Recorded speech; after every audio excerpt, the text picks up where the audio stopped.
Whenever you want. Perfect. All right. So, hello and welcome to another episode of the ICC Academy COVID-19 Briefing, an interactive video series where we explore the economic and health implications of this coronavirus pandemic and what must be done to ensure successful recovery for businesses big and small. I'm your host, Thomas Paris, and in this episode, we will discuss how the situation today is pushing the dispute resolution industry to think outside the box. Our special guests today include Cristina Martinetti, partner at ELEXI Studio Legale and member of the ICC Institute of World Business Law, Katherine González Arrocha, Director of the ICC Arbitration ADR for Latin America at the ICC International Court of Arbitration, and Aurélien Zuber, Counsel at the ICC International Court of Arbitration. As you know, these briefings will kick off our collaboration between the ICC, the United Nations, and the World Health Organization. During the session, we'll start by running through a few topics followed by an audience Q&A. So we invite you to send your questions in the chat a little bit later in the second half, and we'll go through them together. So let's kick things off. Cristina, over to you. Thank you, Thomas, for the kind introduction. First of all, let me thank you for hosting this webinar. Thank you to the ICC Academy. And I'm particularly grateful to the ICC Institute and its chair, Professor Darin, for inviting me to discuss with you today this topic about trying or to settle during the COVID-19 emergency.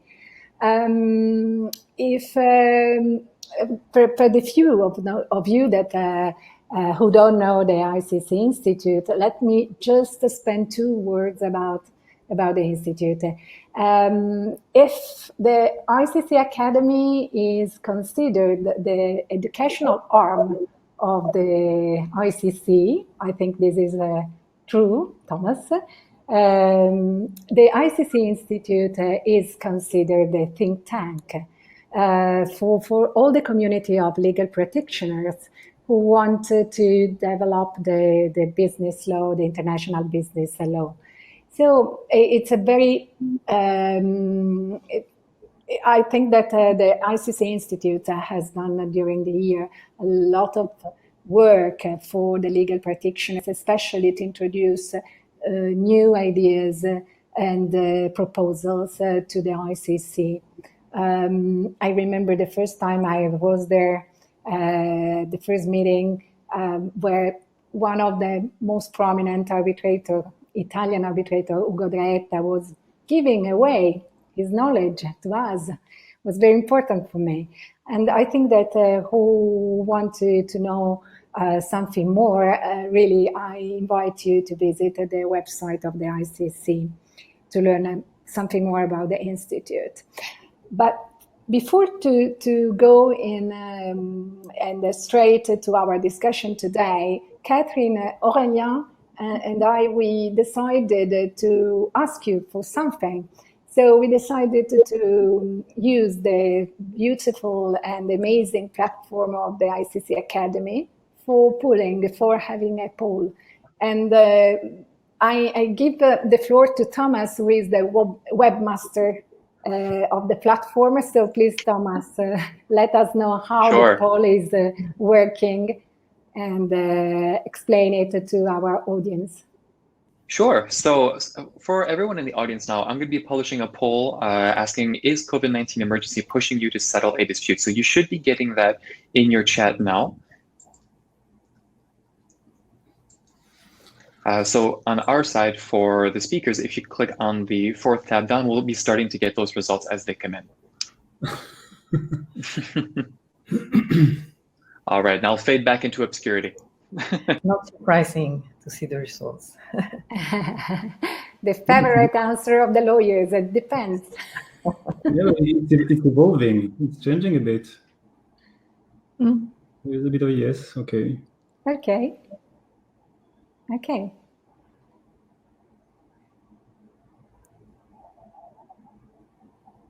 Okay, this is a good start.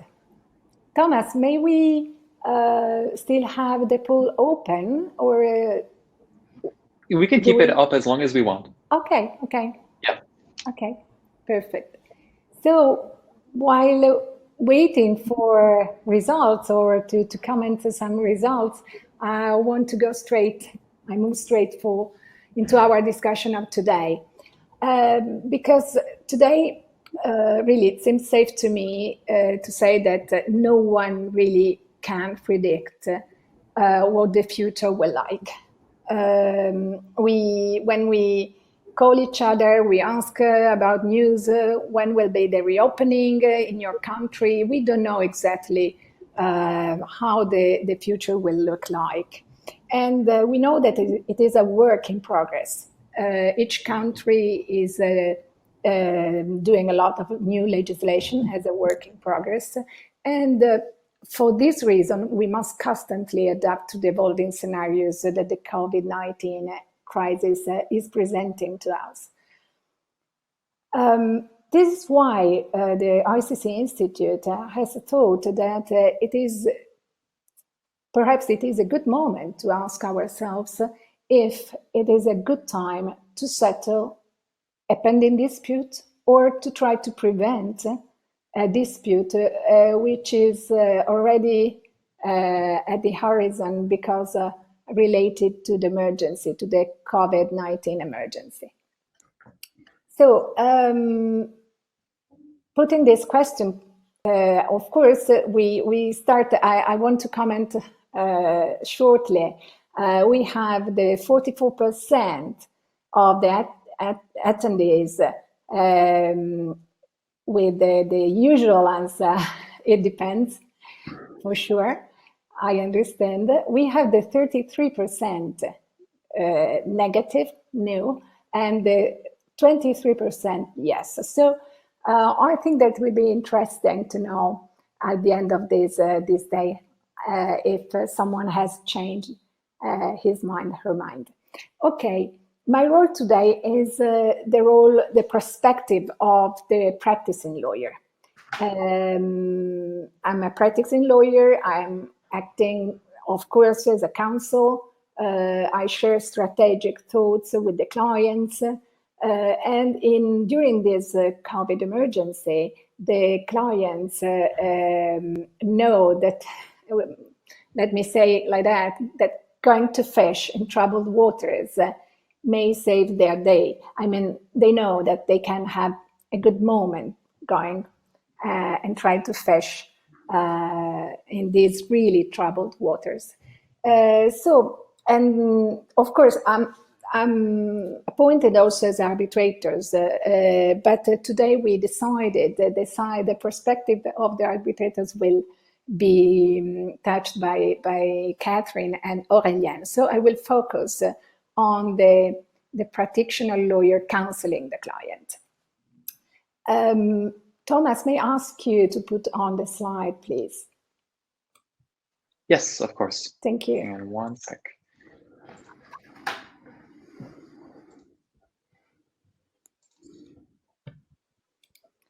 Okay. This man he has a very perplexed face, and I had to tell you that during these weeks I woke up with the same perplexity on my face because we know that we see in our country a proliferation of specific domestic emergency legislation. And we know also that the state courts proceedings in many countries are suspended. I must say that on the side of the international arbitration, we see that not all the pending proceedings are suspended. Arbitration is reacting better, adapting maybe faster. And for sure, as always, the ICC is leading the way in that sense. What we are scared about is really that we know also that when it comes to the court, we don't know what kind of interpretation the court will give to contract, to performance of contractual obligations at the time of the COVID-19. Meaning that this extraordinary situation, of course, may lead to an extraordinary interpretations of the law and of the contracts and the clauses of the contracts. So we cannot really foresee the outcome of a dispute today. A lot of us did case law searches on hardship, on force majeure. I believe so. But what we have seen is really different from the situation we have today, because this global pandemic, a global pandemic like that, a lockdown of these proportions are nowhere in the textbooks or in the legal databases. So we should think that there is really a blurry situation, and we should think proactively to a possible settlement. Here I share with you my personal checklist that I would use to discuss with the client the pros of having a settlement. Of course, to propose a client to go or to consider a settlement, an amicable solution with a counterparty, is not always easy for a lawyer, because it seems that you are weak, you are not standing by the side of your client. But in this hard and complex situation, I think that it should be considered really carefully and with a different approach. Because I list in this slide the usual considerations we have when we have to discuss with a client a settlement, or to propose a settlement to the counterparty. But in this situation, we have something new. Today, several companies may have an easier access to funding and finance, because there is a special legislation, and also many countries, including Italy, where I'm based, have introduced special provisions for balance sheet, for the balance sheet. So for the financial year 2020, of course. But this may help the companies to find finance, to find cash. And in this moment, it is really something that the companies are looking for. So to be proactive and to propose to a client to set up a meeting with the financial departments and accounting departments to better understand whether a settlement in a pending dispute or the proposal of a settlement for a possible dispute is a viable financial option, especially because there are those special set of rules. Of course, in this context, we have always the counsel, the usual counsel, to propose a settlement, because you don't know exactly the strength of your position, and you have this uncertainty. But and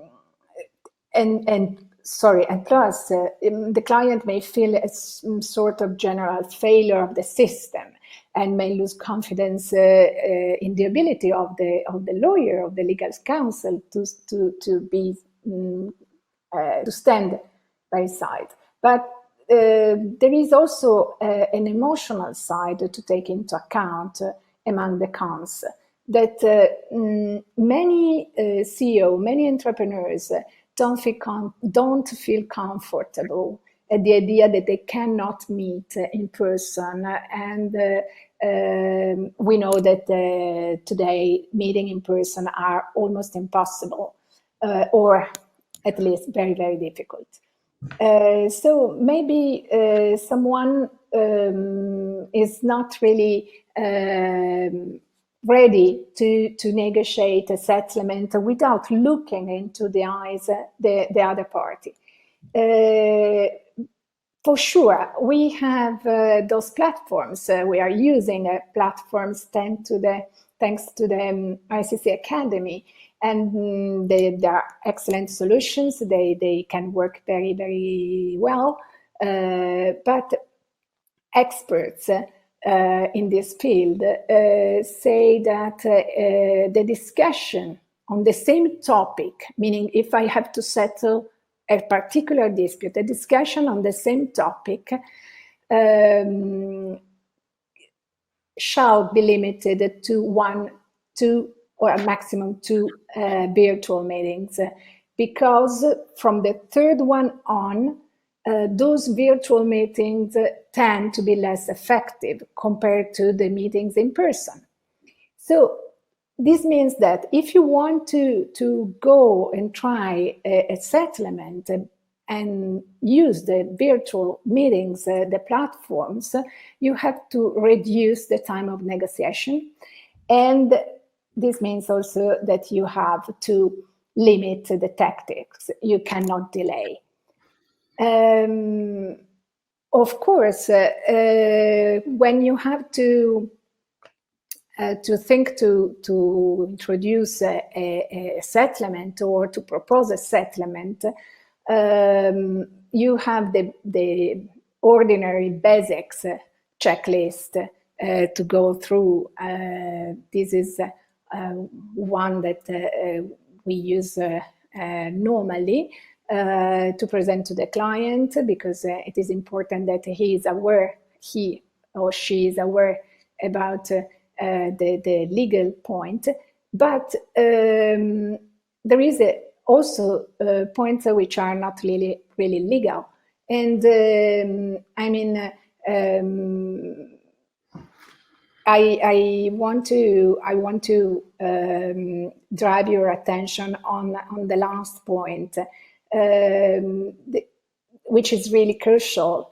In fact, if the client or if the lawyer has not good technology, the virtual meeting is really a sort of barrier to arrive to a settlement. So one of the first thing is really to assess whether you have invested or your client has invested in new technology in order to have a very good meeting.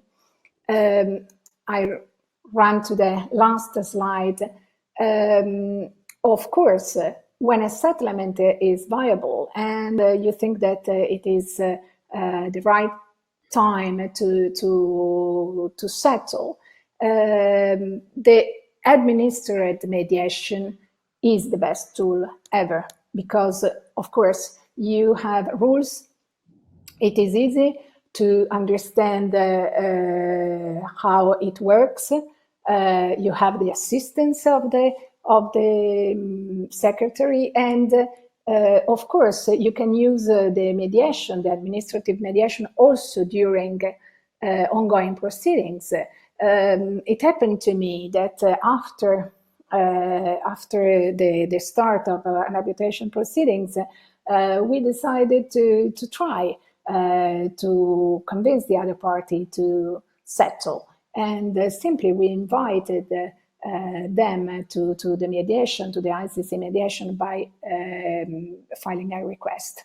Normally, it is really rare that the counterparty doesn't accept, at least to try. Of course, this is not, as before, the sign of a weakness in your legal position or in your factual position, because those times are really different. And it makes sense, especially for medium companies, to reorganize the activities and to try to cut costs, to reduce the time spent and in disputes, and try to focus on new business, because today the important thing is to go on and to go on new business. So I think this is mainly what I have to say to you, and that's all. Okay, thank you, Cristina. So thank you. Should we? Sorry, go ahead. Sorry, Thomas. I had a question to Cristina, so I jumped in. Sorry. No, please go ahead. I wanted to know if you wanted me to change the slides. Yes, please, maybe. But I have first a question to Cristina. Sure. And first of all, well, good morning, good afternoon, and good evening to everyone. I see many friends and colleagues connected from different parts of the world. Many thanks for joining us. It is a pleasure for us to be here with you all today. And thank you, Thomas, for the organization too. Thanks for the technology. I think that we would be dead without it right now. No problem. Most of all, I think we should be and go for that. And yes, before going into my presentation, Thomas, I would like to ask a question to Cristina. And it is with respect to the enforceability of these settlement agreements. What are your thoughts, Cristina, about that, about cross-border enforceability of these settlements? Yes, we, as you know, the settlement agreement in principle has the same value, is a contract, so no more, no less. Of course, depending on the applicable law, you may have some kind of possibility to enforce settlement.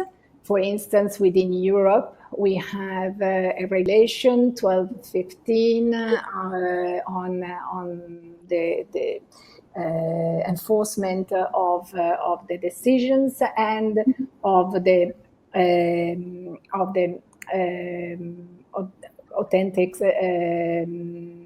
instruments, meaning the one notarized. So maybe in bilateral treaties or within a certain area, you can enforce some contracts, some settlement, provided there is the applicable law that allows us so. But I think that the main important thing is today to say is that there is a potentially powerful tool which will enter into force on 12th of September 2020, and this is the United Nations Convention on International Settlement Agreements resulting from mediation, the so-called Singapore Convention on Mediation. Today there are 46 signatories states, but only 3 states ratified the convention: Fiji, Qatar, and Singapore. So in its future, they can be very useful tool in order to enforce settlement, but settlement only resulting from mediation.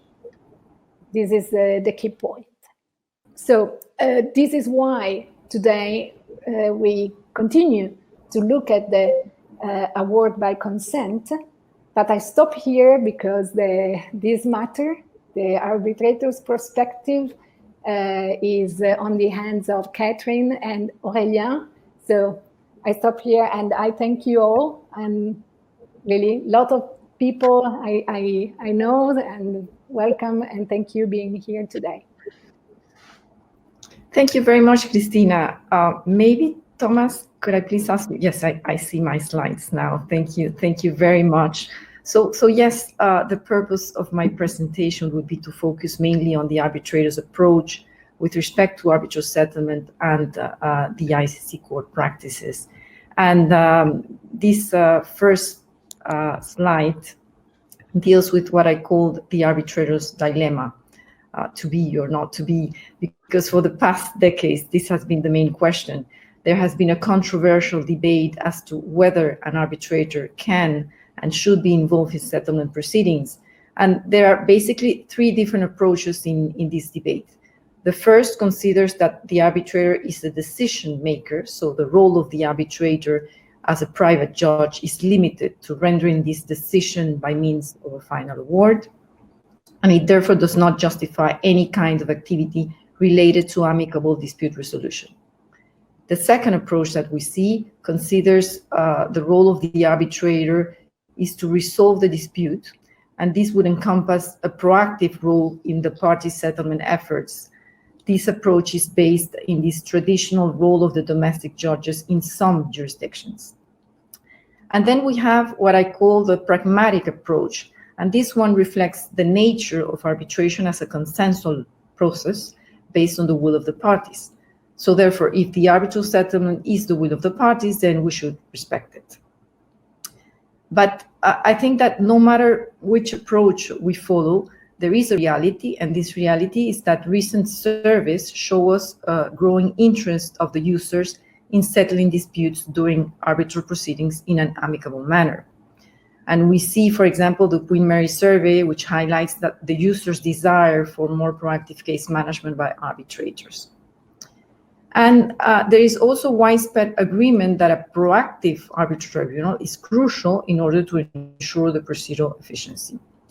So I think that arbitrators should realize that settlement facilitation is not incompatible with their mandate and can be highly useful as a tool to resolve disputes between the parties.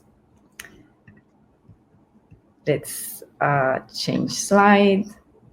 And here in this slide, we see that with respect to the ICC Court's approach regarding arbitral settlement, it is important to note that one of the main strengths of ICC arbitration is that it is constantly growing, evolving. So the ICC Court is constantly reviewing its practices and rules in order to adapt them to the needs of the business community. And it has been working for the past decades on how to reduce time and cost in arbitrations and how to increase efficiency in the proceedings. We see that back in 2007, the ICC Commission on Arbitration published the Techniques on Controlling Time and Costs in Arbitration, which already included guidance as to the arbitral tribunal's role in promoting settlement. And many of these suggestions were then included in the revision of the rules made in 2012, then in 2017 also. We see that Appendix 4 of the ICC Rules of Arbitration addresses the issue of arbitral settlement, indicating where agreed between the parties and the arbitral tribunal may take steps to facilitate settlement of the dispute. In 1917 was published a guide on effective management of arbitration, which also deals with our awareness of settlement procedures and settlement considerations. Then last year, in 2019, we saw the note to the parties and arbitral tribunal on the conduct of the arbitration, which also makes reference to arbitral settlement, in particular the option of sealed offers that Aurélien will be discussing later. And we have also seen this trend in disputes related to construction projects. We also saw an ICC report on that last year, the report on construction industry arbitrations, which also encourages arbitrators as to arbitral settlement. So my point here is that this is not a new topic for the ICC Court. It has been dealing with this topic for a long time. And it is important also to underline that the ICC has always offered a wide variety of administrative procedures to resolve domestic and international disputes. And in my next slide, we can see here that on one side, we see the ICC International Court of Arbitration, which administers the ICC arbitration rules. On the other side, we see the ICC International Center for ADR, administering mediation rules, expertise rules, dispute board rules, and doctex rules. So there are different sets of rules. offering model clauses to be included in the contracts, and also offering the possibility to include multi-tier clauses which combine different methods. For example, you can combine mediation followed by arbitration, or dispute board followed by arbitration. So all of this demonstrates again that the ICC has always worked in promoting settlement among the parties.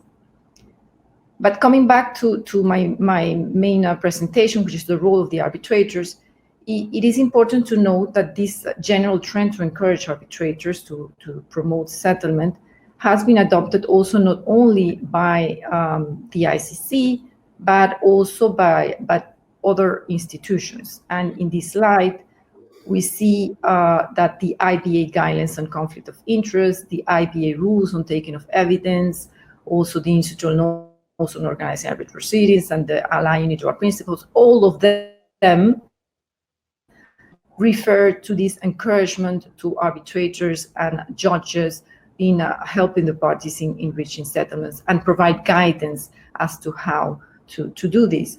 Because actually this is the most difficult question and the most sensitive question, which is, in my next slide, how can arbitrators promote settlement? And there are really different approaches that might be undertaken by the arbitrators. I do not have time to address all of them today, but I would like to refer mainly to those indicated in the ICC arbitration rules. Appendix 4 to the ICC arbitration rules highlights several case management techniques, and it is important to know that it refers also to the parties and a counsel and arbitrators to the report on controlling time and cost, which contains more details with respect to these techniques, and also the note related, the report on effective case management indicates some of these techniques. One of the most commonly used techniques is bifurcation. We see that in some cases, a partial award on jurisdiction may facilitate settlement. For example, if the arbitral tribunal decides that it has jurisdiction, then the parties will know that the arbitration will go forward, and this will probably encourage them to discuss settlement. It might also be useful, for example, in some cases, to bifurcate liability and damages. If a tribunal finds a party to be liable, then the parties may prefer to settle the issue of damages rather than to incur the time and expense of completing the whole arbitration. And in the same sense, this applies to with respect to the early consideration of controlling issues, identifying in an early stage of the proceedings particular issues, such as, for example, the applicable law, technical issues that are likely to be crucial to the arbitration. When resolved as preliminary issues and leaving the parties to solve the remaining issues, it is a way to promote settlement among the parties. As to the engagement of the arbitral tribunal, it is very important to underline that the recommendations of the ICC reports are that there should be two important conditions. One of them is an agreement of the parties, and the second one, that the applicable law permits such involvement of the arbitral tribunal in facilitating settlement. So, provided these two conditions are met, arbitrators have a wide variety of measures that they can undertake, and I have listed some of them here. We can mention, for example, the conducting a settlement conference where the arbitral tribunal and the parties can discuss the chances of reaching an agreement and can even discuss the possible content of this agreement. There is also a possibility of providing an early evaluation or using mediation techniques. And here in my slide, I have put a question mark on these two options. And this is made on purpose, of course, because I wanted to underline that the ICC reports and the ICC rules emphasize on the differences among these dispute resolution methods.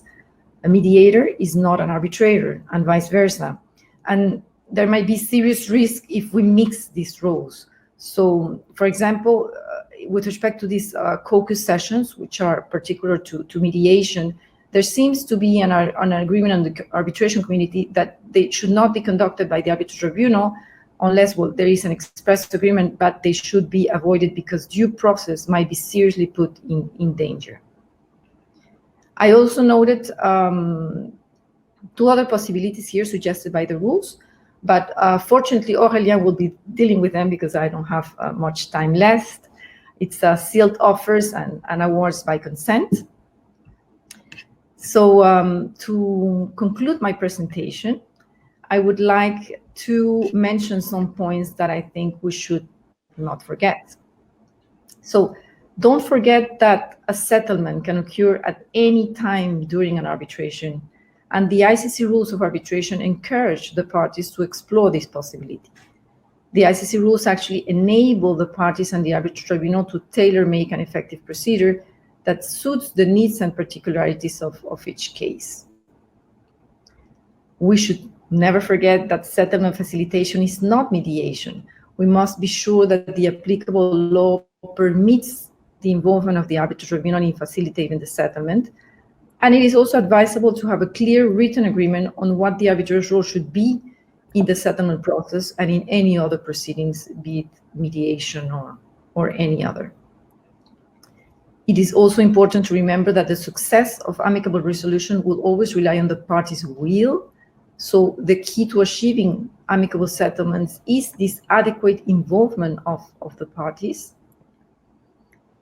And then to finalize, I think that, well, in trying to find responses to these COVID-19 problems, the parties and the arbitrators have the responsibility to find ways to overcome their problems, understanding the different cultural approaches and using the different tools that they have. And I leave you here ending my presentation with the following question. I wonder if it is time to change our mindsets. My personal answer is definitely yes. So thank you very much. Yeah, and Kathy, I had a question for you when you were talking about the risks for an arbitrator to maybe go into this in this mediation process with the parties, at least. What for you are the risks really in practice? What are the consequences of this, let's say, of this change of role of the arbitrator? Thank you, Aurélien. I think actually this is one of the most important issues of my presentation, which demonstrates what I indicated at the beginning, that why there is a debate with respect to the role of arbitrators when promoting settlement, because there are definitely serious risks and disadvantages also when the arbitrators do not take the appropriate measures. And we see that one of them is the risk of a challenge of an arbitrator. There is always a possible threat to the impartiality and independence of the arbitrator, especially if the settlement is not achieved. We can see also possible threats to due process. I refer to caucusing, which is a mediation technique and is generally not advisable. It could be a possible threat to due process, as I mentioned. Another risk also could be that the parties lose confidence in the way the arbitrator will conduct the case in the future. And Cristina referred to that also with respect also to the role of the mediators. And for example, if a neutral evaluation is given and a settlement is not achieved, the losing party may then fear that the arbitrator will have been influenced by his preliminary conclusions. So this might make that the parties lose confidence in the arbitrator. And also on the other side, the arbitrator might also lose objectivity, himself or herself, because the arbitrator might receive during the settlement process new information about the case. So it is very important also to protect the process in that sense and make sure that you take into account all of these details. There are specific disadvantages also, dangers of having arbitrators acting as mediators. Parties are unlikely to want to focus on the weakness of their case with an arbitrator. They are unlikely also to make concessions because they might fear that the settlement might fail and the arbitration might proceed. And they might not wish to exchange all information because it is confidential to share their true financial situation, for example, with the arbitrator. And we know that having full trust on mediators is an important part of the successful mediation. So there are some good reasons to think that for practical reasons, it might be better to have an independent mediator rather than someone who is already acting as arbitrator. This is why the ICC arbitration rules suggest to have recourse to the ICC ADR Center and their different sets of rules. Well, this also allows me and gives me the opportunity to give you the floor, Aurélien, because I am sure that in your current position of counsel of the ICC Court Secretariat, you might have seen different approaches, and it would be very interesting to hear the Secretariat and the Court's views with respect to arbitral settlement in general terms. Yeah, exactly. We'll just ask Thomas maybe to put the presentation on, if you can. But yeah, first and foremost, I really want to underline something that you said, Kathy, that the ICC Court and Secretariat are part of a more global mission of the ICC, which is to promote and to provide dispute resolution services to all the economic actors in the world. So as such, it's really in the DNA of the court and the Secretariat to encourage amicable settlements, and even in the course of arbitration proceedings. And this actually, you can really see it from the really outset of an ICC arbitration, because as early in the very first letter that the Secretariat is sending to the parties when notifying the request for arbitration, we always remind the parties that they're free to settle the dispute amicably at any time during the arbitration, and that they may consider conducting some amicable dispute resolution procedure. And the will of the court is to go even further than that, because you were mentioning, Kathy, that there were several tools and techniques at the disposal of tribunals in order to manage to encourage maybe amicable settlements, and they are provided in the rules, and in particular in Appendix 4 about case management techniques. And I will not expand on what you described, but I just to underline this, the court is really, and the ICC in general is really willing to strengthen this. For example, in the project to amend the rules, maybe in the future, there is a potential amendment that would be for Appendix 4, and the idea is to replace the suggestions to arbitral tribunals that they inform the parties that they are free to settle in something more strong, more active, that they encourage the parties to settle all or part of the dispute. So the main role of the court and Secretariat basically is to really accompany the parties in the objective to reach an amicable settlement, and also to accompany, as you said, the arbitral tribunals in this perspective. And the rules and note provide mechanisms to cover several situations that we may face during an arbitration procedure. For example, what if the parties are willing to give more legal weight to the settlement agreement? It's exactly what Cristina underlined. And there is the option of an award by consent.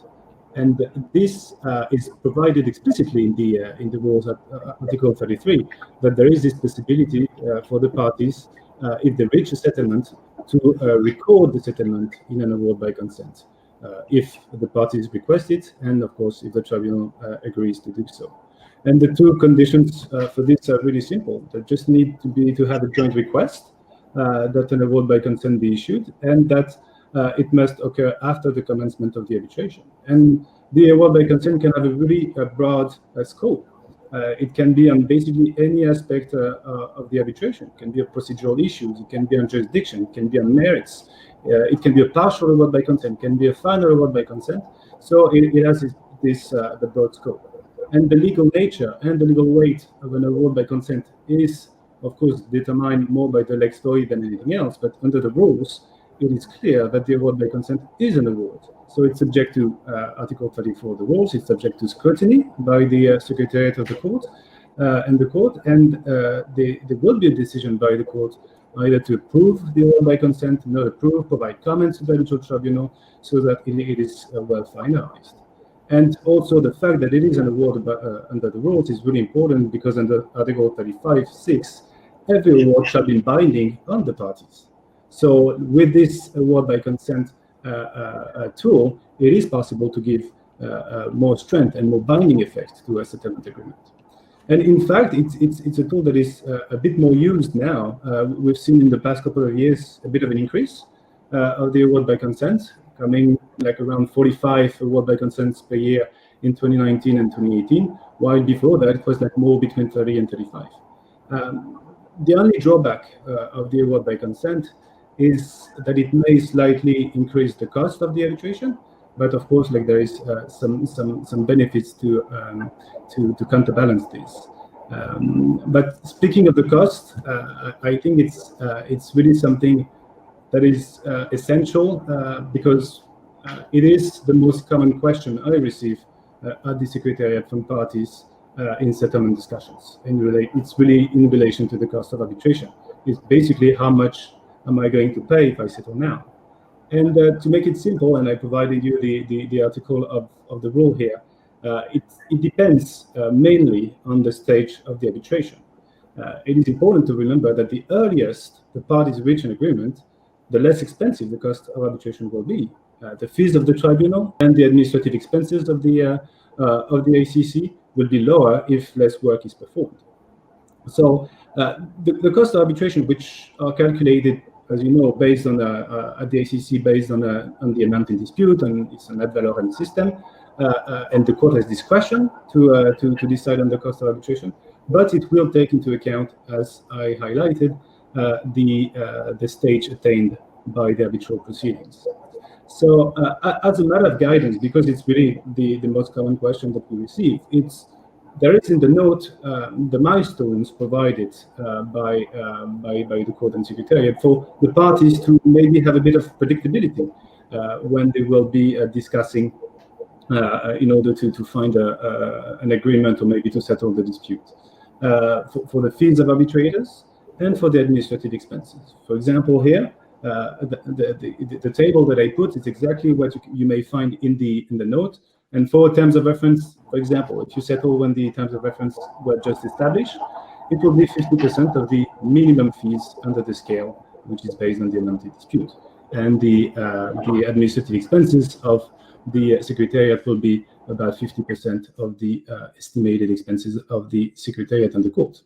So this provides like this predictability that parties may use during the discussions and during the settlement agreement, and they will be able also to put maybe also some term in relation with this issue. As you said, both of you, a settlement can occur basically at any time during an arbitration, but an advice can be made is like, if you settle early, the cost of arbitration will be lower, obviously. But there is other situations that can be covered also by tools and mechanisms of the rules and the note. And for example, what if a first settlement offer was made by one of the parties and was refused by the other one? For parties who faced unsuccessful settlement discussion, there is a possibility, as it was mentioned by Kathy, that a sealed offer procedure may be applied. The Secretariat indeed can really assist the parties so that the arbitral tribunal later on, when allocating the cost of arbitration, will be able to take into consideration unfruitful offers made by one party to the other. So in this circumstance, it will include in the process of decision of the arbitral tribunal the offers that were made in the course of discussions. So in practice, the Secretariat will keep any such offer submitted by a party. It will keep it confidential from the tribunal until all the issues of liability and quantum have been resolved, and then the Secretariat will transmit the sealed envelope to the tribunal for its determination of the allocation of cost. It will help maybe the arbitral tribunal to verify whether the parties acted in good faith, if the arbitration could have been avoided, for example, and it can make its decision on allocation of cost maybe more easy. So the tribunal retain a discretion to decide the weight it will give to the sealed offer and whether it will take it into consideration. But at least what I found interesting here is that it gives a second life to an offer that was not accepted by another party. And so even a failed settlement discussion can have a positive effect for a party acting in good faith. So it's always good to keep this in mind when you enter into discussions. And finally, the last possibility situation is, what if a settlement agreement is not executed? So then it's an advice I wanted to give is like, why not starting an arbitration? Because as it was really underlined by Cristina, a settlement agreement is before anything else a contract.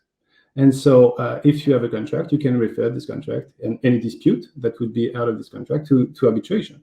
So we witness, in fact, occasionally arbitration based on arbitration agreements contained in settlement agreements. So what I encourage you to do is, of course, to settle your dispute with settlement agreements, but also to include ICC arbitration agreements in said settlement agreements. And as Cristina said, and Kathy, it's also a really good opportunity to maybe implement a new kind of arbitration agreement, maybe a multi-tiered clause that could be used, and you can find some models in the rules.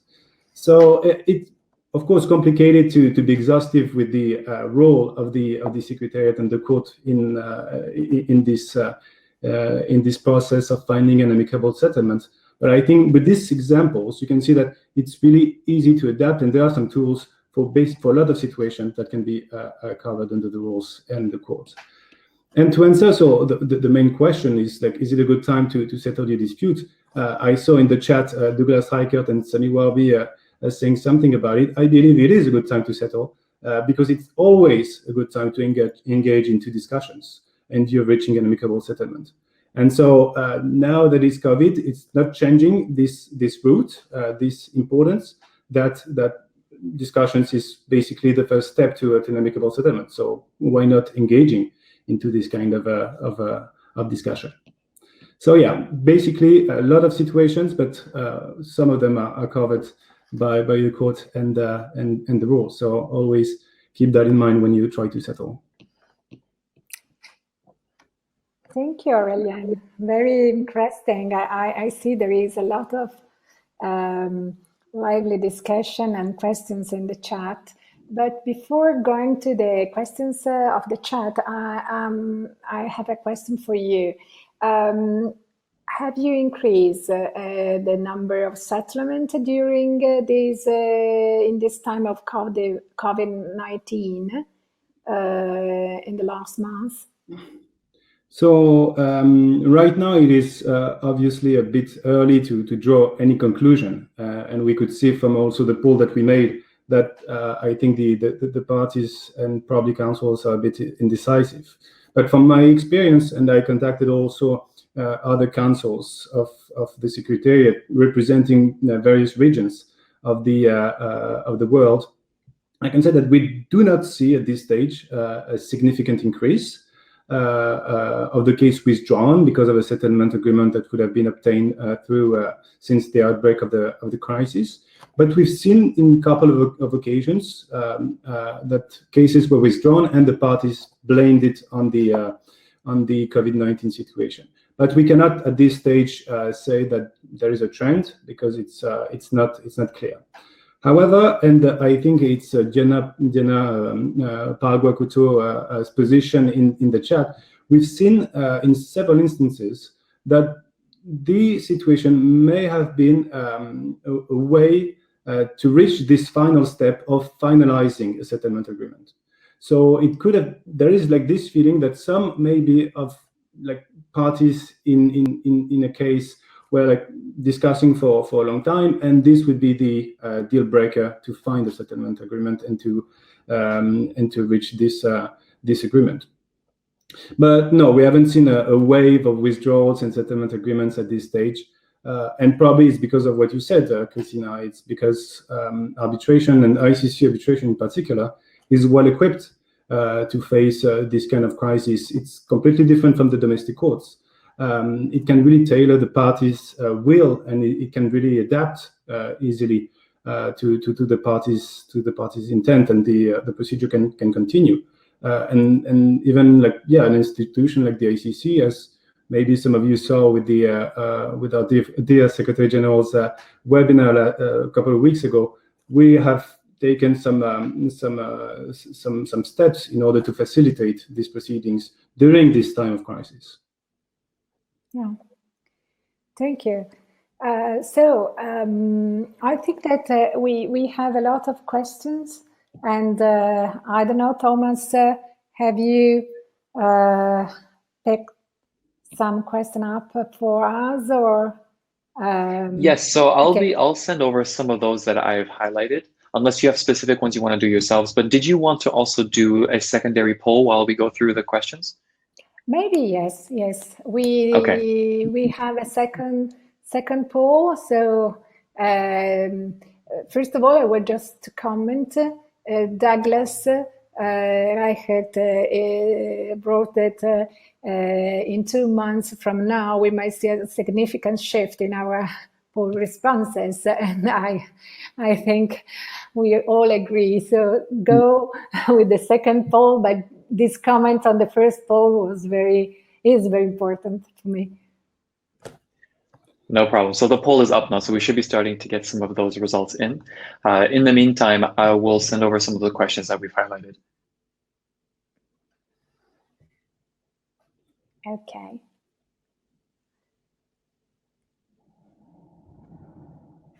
Just like in the meanwhile, I see like a question on the chat from Emilio Villano, and the question is whether an award by consent that incorporates covenants that are incompatible with public policy rules of the seat.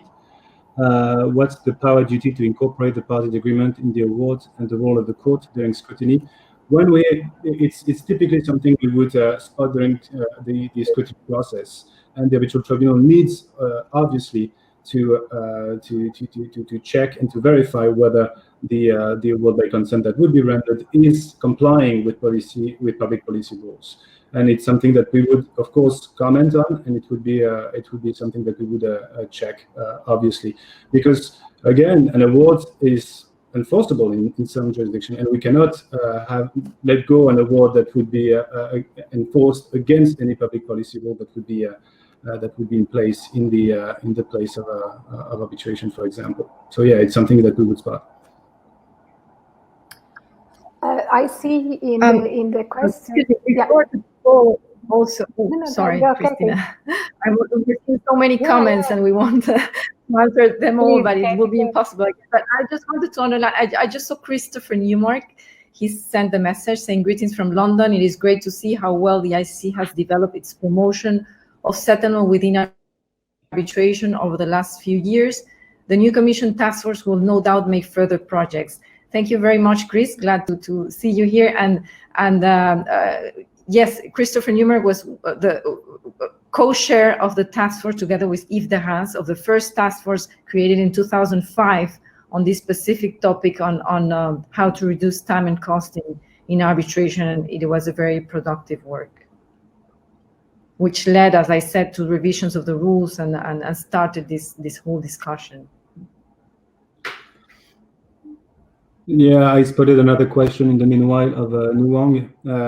Does the ICC have a stance on whether it is best for the tribunal to use a third-party mediator to proceed itself to engage in settlement facilitation sessions, early case review assessments, any good or bad experience in my cases? This, I think it really depends on the lawyer answer, of course, but it really depends on the legal tradition. That the parties are there and the place of arbitration. But in my view, I think it's always better to use a third-party mediator rather than going too far and instead of being only a facilitator, to go like this step too far. That would be to act as a mediator for an arbitrator, and it shouldn't be the case. And I know, for example, in Germany, that they are more inclined to have this dual role of arbitrator mediator, but really in these circumstances, I think the place of arbitration is really important. You really need to be careful for the good sake of the procedure. So my personal advice, but maybe I'm a bit cautious, and I'm really I'm a French lawyer admitted in the US, so I'm not really close to this German vibe, but I would say that it's always better to use a third-party mediator. I see a question about the consent award and its enforceability from Eric van Ginkel. Yes, it is true that an award by consent will be not enforceable under the Singapore Convention. Remind that we we have only 3 states by now that have ratified this convention, but the convention expressly excludes the possibility of settlement agreed during the court proceedings or during arbitration proceedings. But in the preamble of the convention and also in the text, the convention, the United States Convention, Singapore, provide expressly that it doesn't apply to the award by consent because they are already covered by other conventions, namely the New York Convention. So I think that also the responses, the decisions of certain state courts which are not inclined to enforce award by consent will change, because the Singapore Convention expressly provides that the award by consent are under the New York Convention. So I think that this Singapore Convention may be of help in that sense.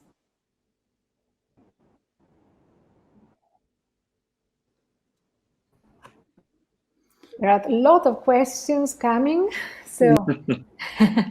At the polls, the second poll that we had, and I think this one is a bit less controversial than the first one that we made, because 71% of the answers were yes. Arbitrator are willing to encourage the parties to settle the disputes. With a 20% of it depends, of course, and only 5% would say no. So I think great majority of cases is what we tend to sense, and the rules are going this way to have this active role, maybe a bit more active role of the arbitrators to encourage the parties to settle.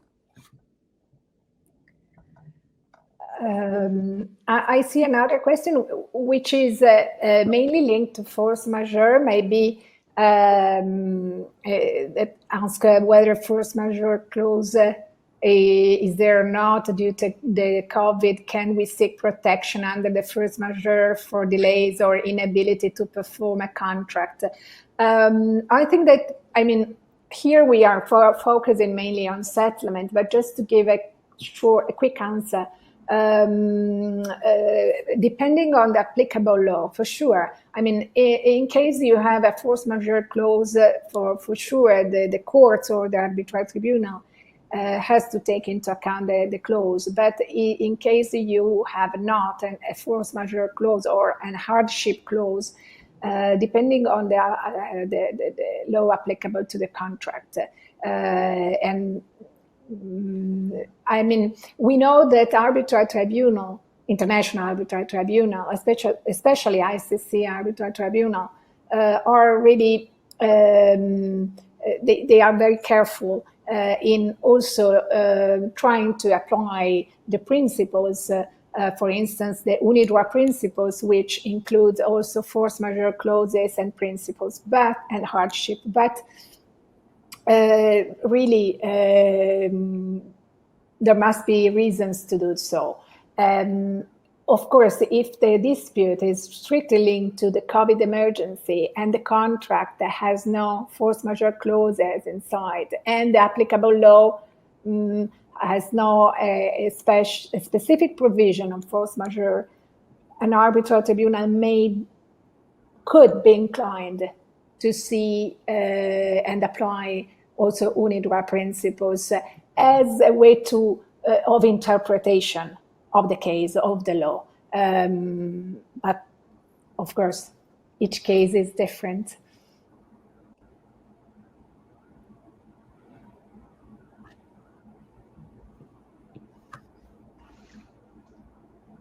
All right. Did any of you want to hop in for one final question that you feel the most equipped to answer, or should we start moving into the concluding comments?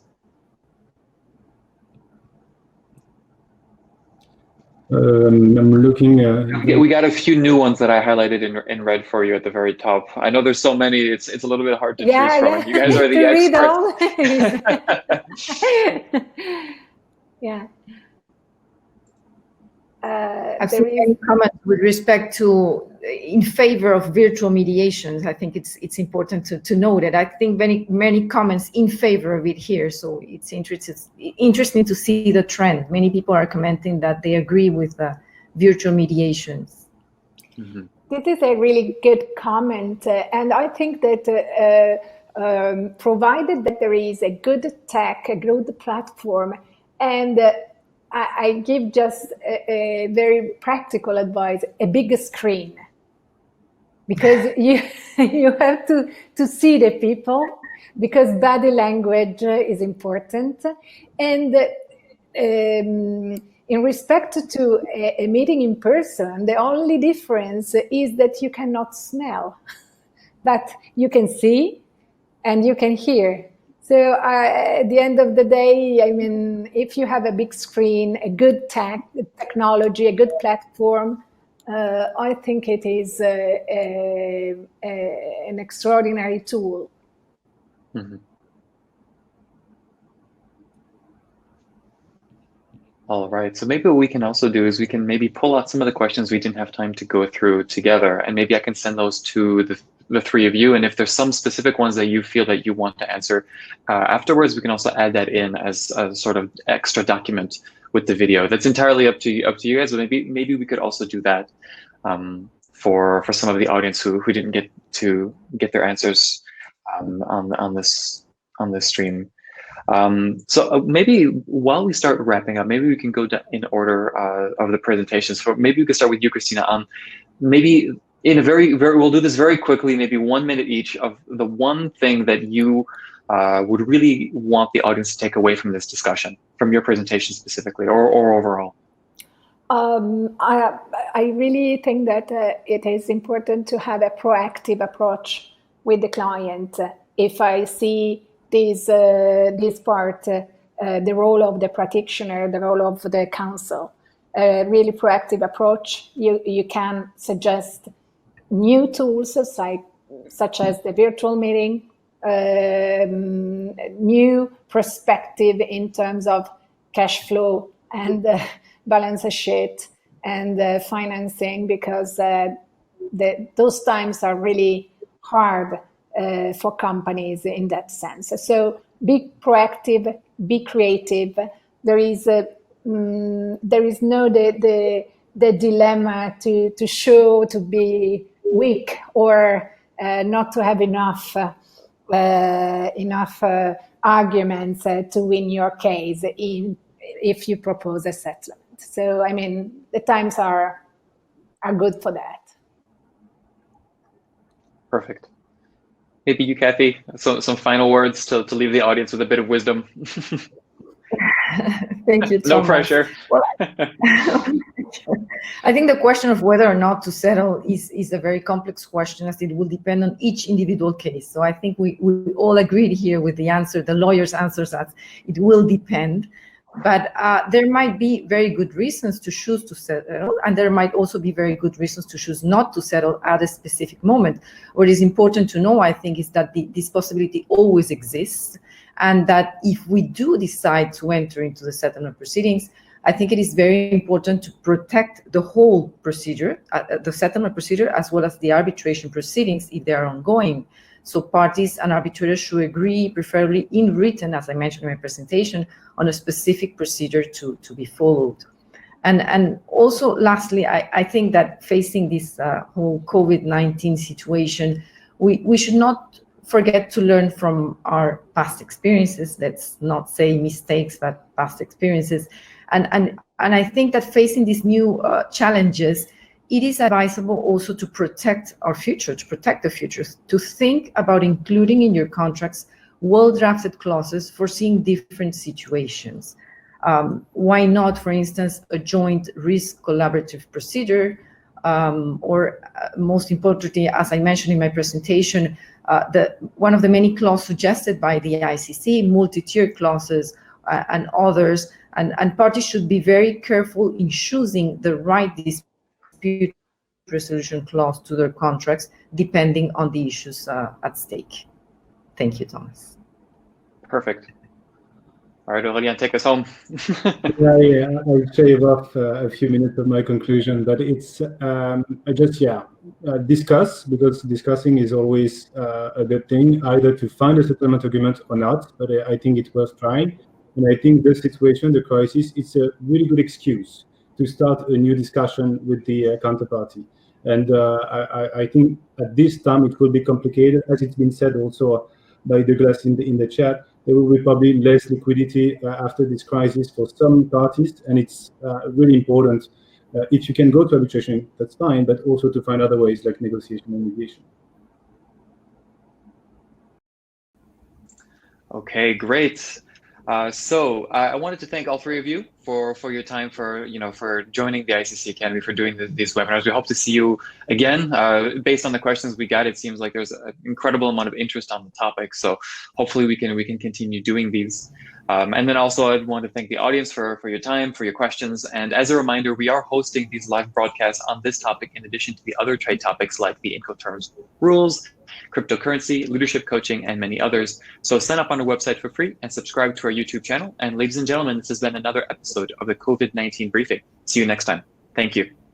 Thanks, Aurélien. Bye. Cheers. Thank you, Thomas, Bye-bye. and thank you, everyone. Thank you, everybody. Thank you. Thank you.